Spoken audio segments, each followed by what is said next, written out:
So every now and then I like to reorganize my fragrance collection. Maybe I'm moving some things around on the shelves.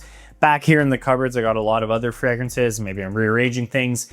In my closet, in the basement, I have bins of things. So I'm always moving things around, seeing if I'm gonna sell anything, get rid of anything, keep something, gift things away. Maybe I need more of one thing or the other, or more from one house or the other. And it got me thinking, what are the best fragrances from each house? If I had to actually pick a house and pick the best fragrance from it, for me, my personal taste, what would I pick? So I came up with this. Now, this is me in the moment. This is me in August 2026. Who knows if this will change, but right now I did pick the best fragrances from each house, and it wasn't easy. Let me know if you do like this video and you want me to do some other houses. You know, there's far more than 10 fragrance houses. I'm happy to do so. Just comment down below and let me know. If it's your first time on the channel, consider subscribing. If you like this video when you're done watching it or anytime during the video, give it a like. And per usual, discounts are down below. I want to highlight Fragrance Buy and Fragflex and Joma Shop. Discounted fragrances, great sites. Joma Shop, you can also do watches, handbags, clothing, accessories, and jewelry. Between those two sites and everything down below, you should be covered in saving money. So guys, let's hop into it. Carolina Herrera. So I wanted to start with this. Now, it's actually the first fragrance I've ever smelled from Carolina Herrera, which is my favorite from the house. It is not the Bad Boy lineup, you know, that came way after my fragrance journey, but it's the CH Men lineup. And it's not the original, it's CH Men Prive. Prive is, in my opinion, the best release from Carolina Herrera that they have put out for men's fragrances that I enjoy. This is my second bottle of it, and you better believe when this is done or almost close to being done, I'm gonna seek out in the Facebook groups or eBay a third bottle because I need it. This, for a designer fragrance, is jaw-dropping. It is beautiful. Really cool kind of whiskey flask design here. It is boozy and sugary. Those are the first two notes that strike you. Booze and sugar. It's beautiful, it's sweet, and it's weird. And as it dries down on your skin, you get this touch of leather that creeps up. It almost smells like a suede. You know, it's not hard to appreciate. I wouldn't call it challenging.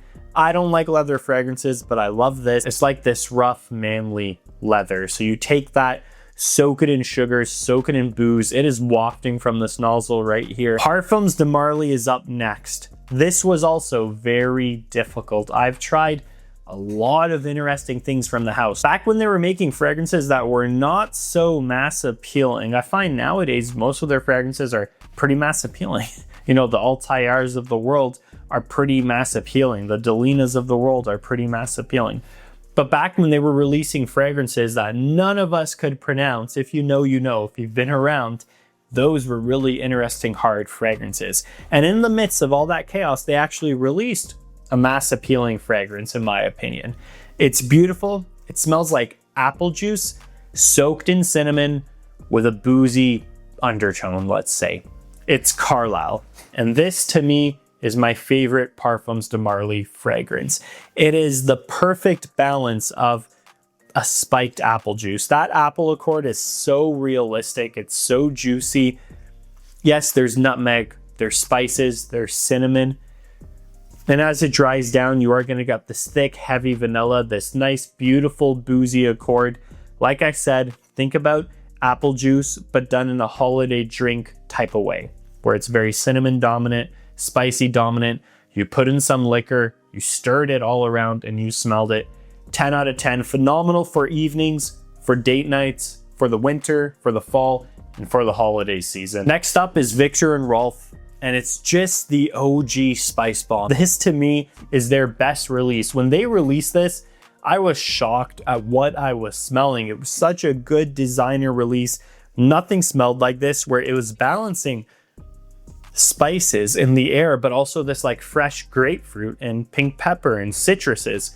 And then you got some florals in the base. And then after it sat on my skin, I was getting vanilla and sweetness, and it was bizarre. Spicebomb is the right name. I love the naming convention. Beautifully done. A lot of spices, a lot of nice citrus, some men's florals, and some vanillas. It was like a mix of all these different types of elements of fragrances. You know, if you have spices here, citrus here, vanilla here, sweet accords here, whatever it may be, a touch of tobacco, and you picked it apart and put it together in the best possible way. Next up, the House of Valentino. My favorite is Valentino Uomo. This original fragrance right here blew me away. So many bottles, I don't even know, 3, 4 at this time. It's beautiful. It's citrus dominant when it first opens up, but then it dries down to a creamy hazelnut. And it's so weird and it's so beautiful. So well done. This I love to wear in the springtime, where in Canada it's still a little cold, but you do every now and then get some sun. Sun heats up, there's a cold wind. This fragrance balances everything perfectly. For the sun, there's that really nice kind of citrus opening. For the cold winds, there's this vanilla hazelnut vibe. 10 out of 10, beautiful men's cologne. I get so many compliments wearing this. You can wear it during the day, but it's also kind of sexy and has a great date night appeal and a great bar, clubbing, weekend out appeal. Okay, YSL was very tough, very tough. I've tried some of the classics, the vintage ones at this point. I've tried some of the classic like YSL Lum line. I'm very familiar with the new Myself line. I do have to give it up. I couldn't give it to anything else than La Nuit de L'Homme. I had to. At the end of the day, having smelled 2009, having owned 5 bottles possibly, right down to those older vintage batches, I have to say this is insane. And even though it's a thing of the past, that strength, I still think even the current batches of La Nuit de L'Homme you can have a lot of fun with. Just spray a whole bunch of sprays and away you go. Sexy, spicy cardamom, masculine lavender, a creamy, musky, woody base, the ultimate men's compliment machine. Paul Gaultier, you guys probably already know this was an easy one for me. Even though Lamal got me into the fragrance world, Ultramall is my favorite. It's not even close. What a bizarre fragrance. Pear, cinnamon, vanilla, beast mode sweet.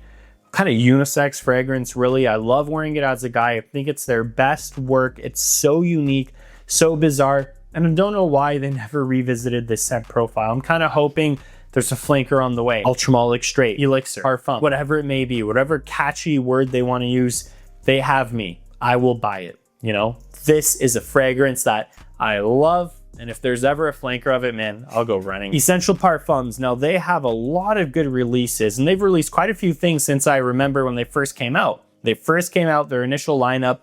I checked them out. The fragrances were way cheaper back then. I bought this one, and it's still my number one to this day. It's Bois Imperial. Bois Imperial is great. It's everything you like about Ganymede, but even more mass appealing.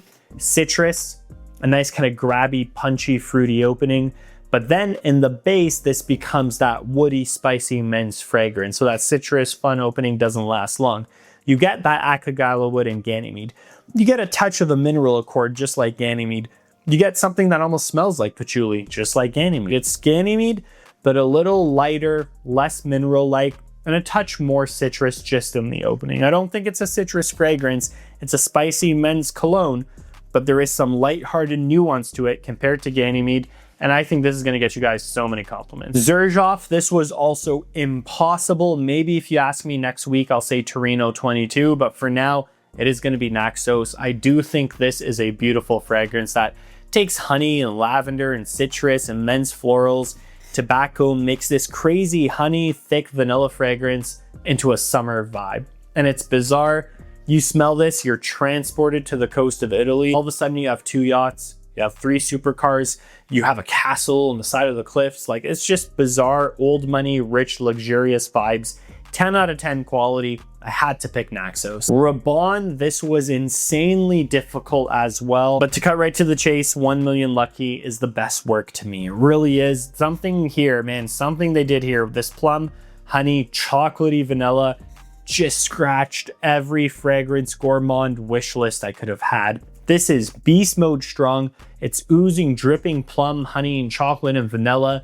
Beautiful fragrance, smells kind of sparkly and refined and perfect quality. Amazing for the fall, amazing for winter, amazing for spring, amazing for date nights, clubbing, bars, whatever it may be. This is a perfect fragrance. They did amazing work here, so that's why it's my pick from the house. And last for this list, again, if you want to see 10 more houses, just let me know and I'll do another video. I decided to talk about BDK Parfums. I love so many of their fragrances. I'm very familiar with them.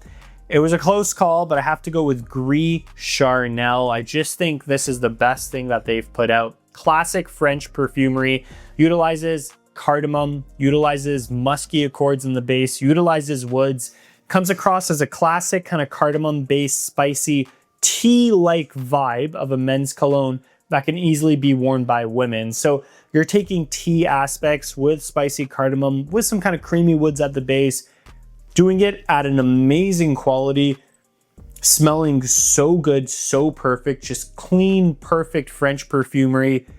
Kind of gives you vibes of maybe La Nuit de l'Homme if it was niche and spun more tea-like.